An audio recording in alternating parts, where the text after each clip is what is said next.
Selamat siang Bapak Ibu, perkenalkan nama saya Richard dan hari ini saya merepresentasikan tim saya untuk menjelaskan mengenai potensi ekoenzim dalam membersihkan air yang tercemar pewarna azot.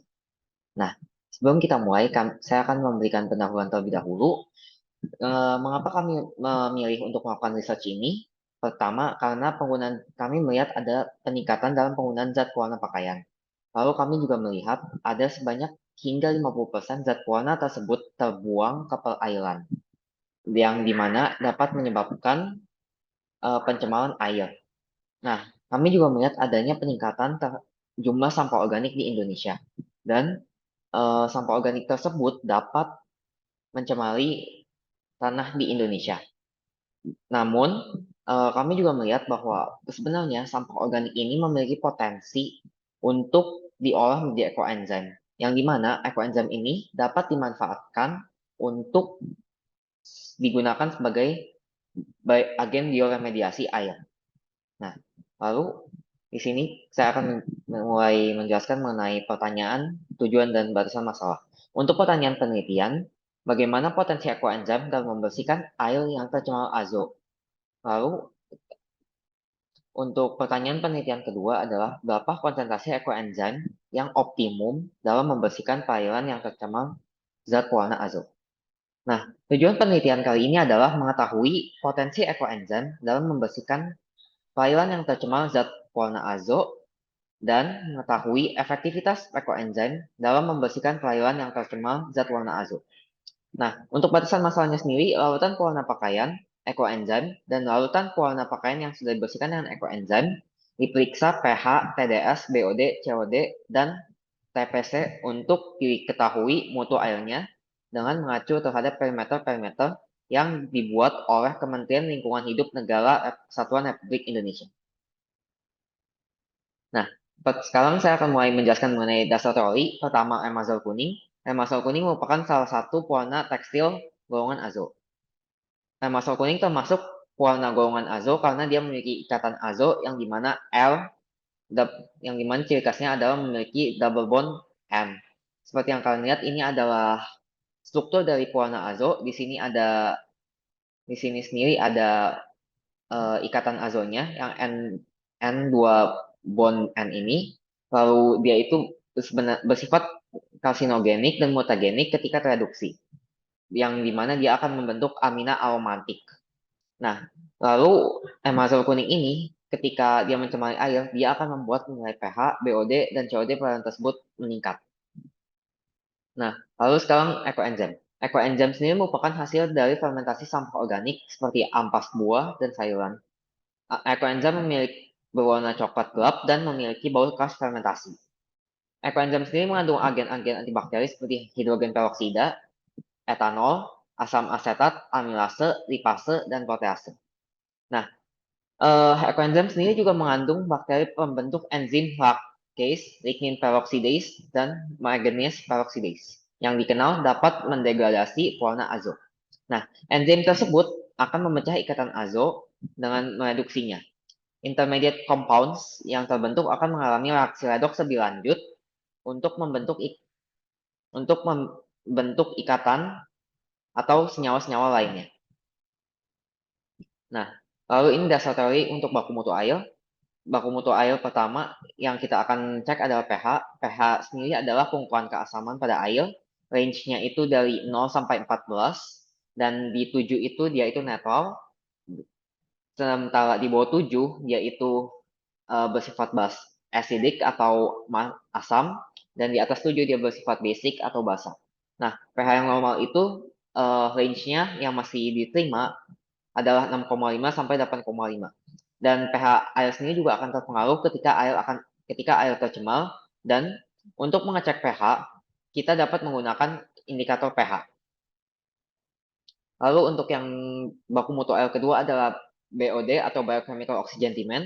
Biochemical oxygen demand sendiri adalah jumlah oksigen yang digunakan oleh mikroorganisme ketika mereka mengeluarkan senyawa-senyawa organik di bawah kondisi aerob pada suatu temperatur.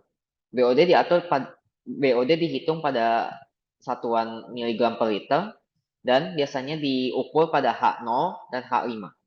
Prinsip pengujian BOD sendiri itu mereaksikan oksigen terlarut dengan Mn2+ dalam suasana basah agar menjadi MnOH2 dan membentuk manga dengan valensi yang lebih tinggi atau Mn4+. Dengan adanya ion iodide atau imine dalam suasana asam, ion mangan 4+ akan kembali menjadi ion mangan 2+, dan ion-ion iodin tersebut akan terbebaskan membentuk I2 yang setara dengan kandungan oksigen terlarut. Iodin yang terbentuk kemudian dititrasi dengan sodium thiosulfate dengan indikator amilum. Indikator amilum akan membentuk senyawa kompleks amilum iodin yang berwarna biru. Kemudian dengan menitrasinya dengan sodium thiosulfate, warna biru tersebut akan hilang. Nah, selanjutnya untuk chemical oxygen demand atau COD merupakan jumlah oksigen yang diperlukan untuk mengoksidasi materi organik dan inorganik. Oksidasi materi organik dapat dilakukan dengan menggunakan agen oksidator kuat seperti KMnO4. Ketika KMnO4 yang tidak reduksi bertemu dengan agen reduksi sodium thiosulfate, KMnO4 tersebut akan mengalami reduksi dan membentuk Mn2+ yang dimana berwarna pink muda. Nilai COD dihitung pada H5 dan H0, dan COD juga dihitung dalam satuan miligram per liter. Selanjutnya adalah total plate count. Total plate count merupakan salah satu metode untuk mengestimasi jumlah populasi bakteri dalam suatu sampel.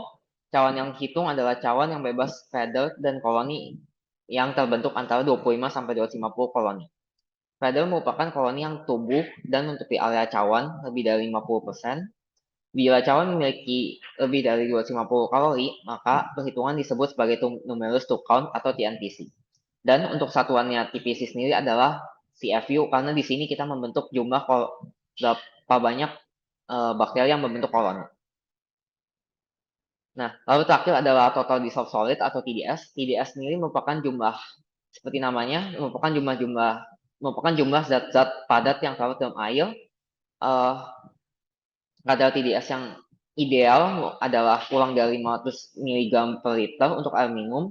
Namun bila meningkat atau semakin bawah, dia itu tidak punya dampak signifikan kecuali dapat mempengaruhi rasa dari air tersebut. Nilai TDS sendiri dapat diukur dengan TDS meta. Nah, lalu sekarang kita akan mulai membahas mengenai variabel penelitian dan teknik pengumpulan data. Untuk variabel independen kita hanya akan menggunakan konsentrasi ekoenzim. Lalu variabel terikat atau dependent yaitu nilai pH, TDS, BOD, COD pada sampel setelah masa inkubasi 5 hari. Dan nilai total plate count pada sampel. Nah, variabel kontrolnya sendiri adalah temperatur dan nama inkubasi sampel. Lalu ekoenzim yang digunakan serta konsentrasi remasol kuning dan metode pengujian. Lalu untuk teknik pengumpulan data, pada penelitian ini, teknik pengumpulan data yang digunakan adalah observasi dan dokumentasi data eksperimen. Observasi dan dokumentasi dilakukan pada perhitungan pH, TDS, BOD, COD, lautan remasol kuning, dan pH 5, TDS 5, BOD 5, COD 5, dan TPC pada sampel. Nah, di sini ada tahapan penelitian. Tahapan penelitian yang pertama, kita akan menyiapkan alat dan bahan. Lalu kita akan lanjut dengan pengecekan kandungan fitokimia ekoenzim dan pembuatan berbagai konsentrasi ekoenzim. Lalu kita juga akan membuat lautan remasol kuning dan juga menghitung nilai pH, TDS, BOD, dan COD-nya. Lalu ekoenzim tersebut akan dicampur dengan remasol kuning dan setelah inkubasi 5 hari akan dihitung kembali pH, TDS, BOD, COD-nya. Dan bagi yang pada hari 0 kita juga akan melakukan paralel, yaitu dengan menginkubasikan melakukan uji total plate count, dan total plate count ini akan dicek pada hari ketiga. Nah, setelah kita mendapatkan data-data tersebut, kita akan melakukan analisis data. Nah, jadi ini sendiri adalah hasil-hasil uji dari tes-tes kita. Di sini untuk fitokimia kita menguji flavonoid, tannin, saponin, dan terpenoid. Semuanya menunjukkan positif. Lalu di sini uji nilai pH yang dimana menunjukkan tren menurun. Lalu di sini kita punya uji nilai TDS yang dimana menunjukkan tren meningkat. Dan di sini kita punya hasil uji nilai BOD dan COD. Tren BOD sendiri meningkat dan COD sendiri menurun. Dan ini adalah hasil uji total plate count. Nah, jadi kita akan mulai pembahasan. Hasil uji fitokimia seperti yang tadi sudah saya sebutkan, menunjukkan bahwa ekoenzim memiliki flavonoid, tannin, saponin, dan terpenoid. Keempat Compound ini atau senyawa ini merupakan agen antibakteri dan hal ini nanti akan menyebabkan bakteri adanya penurunan dalam jumlah bakteri yang akan dibahas pada total pH count. Nah, lalu untuk pH-nya sendiri, pH awalnya itu mazal kuning sebelum dicampur dengan ekoenzim itu 10. Namun setelah dicampur dengan ekoenzim, dia itu menurun.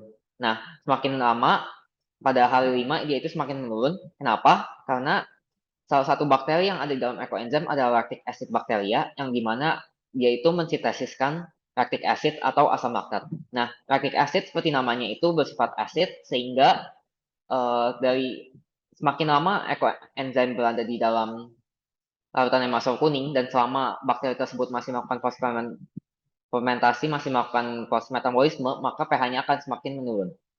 Nah, lalu untuk total dissolved solid sendiri, pada hari 0, total dissolved solid emasol kuning yang telah dicampur dengan ekoenzim mengalami penurunan bila dibandingkan dengan nilai emasol kuning sebelum dicampurkan dengan ekoenzim. Hal ini karena adanya reaksi kimia yang terjadi setelah emasol kuning dicampurkan dengan ekoenzim. Reaksi kimia tersebut membuat jumlah padatan yang larut menjadi berkurang. Sedangkan pada hari kelima, total dissolved solid kembali meningkat karena adanya proses aktivitas metabolisme bakteri yang tadi sudah saya sebutkan.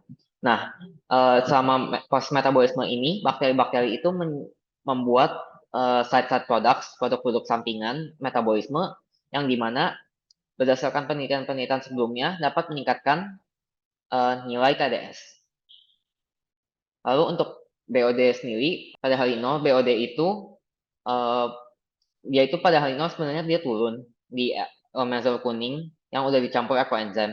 Kenapa? Karena mazal kuning sendiri itu kan sebenarnya ada bakteri, tapi karena ekoenzim punya zat antibakteri, jadinya bakteri-bakteri yang resisten terhadap zat antibakteri tersebut, akhirnya mereka mati ketika dicampur ekoenzim. Nah, tapi pada hari kelima, karena ekoenzim juga memiliki bakteri, dan bakteri ini terus berkembang biak, akhirnya pada hari kelima, BOD-nya itu meningkat dan bahkan meningkat sangat signifikan. Nah, lalu untuk chemical oxygen demand sendiri, dia itu sebenarnya nilainya berbanding terbalik dengan BOD pada penelitian kali ini. Kenapa? Karena kalau BOD itu kan merepresentasikan jumlah materi oksigen yang digunakan oleh bakteri untuk mengoksidasi materi organik.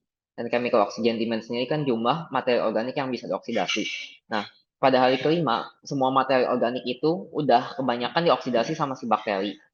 Yang dimana itu mendukung bahwa BOD itu semakin tinggi. Nah, karena BOD karena semua materi organik yang ada udah hampir semuanya teroksidasi, jadinya nilai COD akhirnya turun semakin, jadi di D0 atau hari 0 sama hari 5 lebih tinggi di hari 0 dibanding hari 5. Nah, lalu untuk total plate count sendiri datanya sebenarnya naik turun di mazal kuning yang dicampur ekoenzim 25%, dia itu menurun dari 18.700 CFU ke 15.300. Jumlah koloni menurun karena ekoenzim mengandung zat-zat antibakteri seperti yang tadi saya sudah sebutkan, sehingga bakteri-bakteri yang terkandung dalam mazal kuning mati.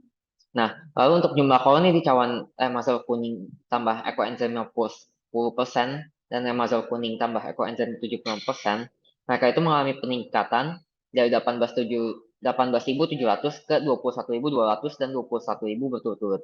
Nah, jumlah koloni meningkat karena terdapat lebih banyak bakteri yang terkandung dalam ekoenzim tersebut dan banyak dari mereka yang bertahan hidup dan berkembang biak.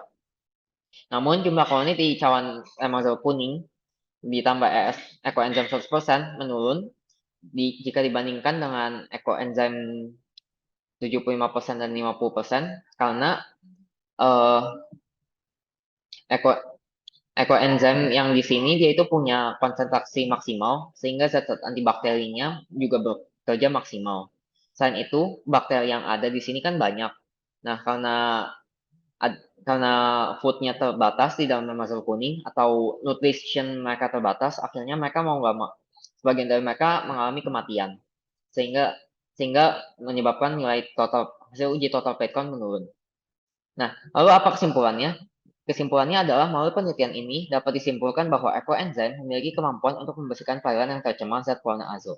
Selain itu, ekoenzim yang paling efektif untuk membersihkan cairan yang tercemar pewarna azot adalah ekoenzim dengan konsentrasi 100%. Lalu ini adalah referensi-referensi yang kami gunakan. referensinya sebenarnya lebih banyak dari ini, tapi ini ada referensi yang utama. Sekian dari saya, terima kasih.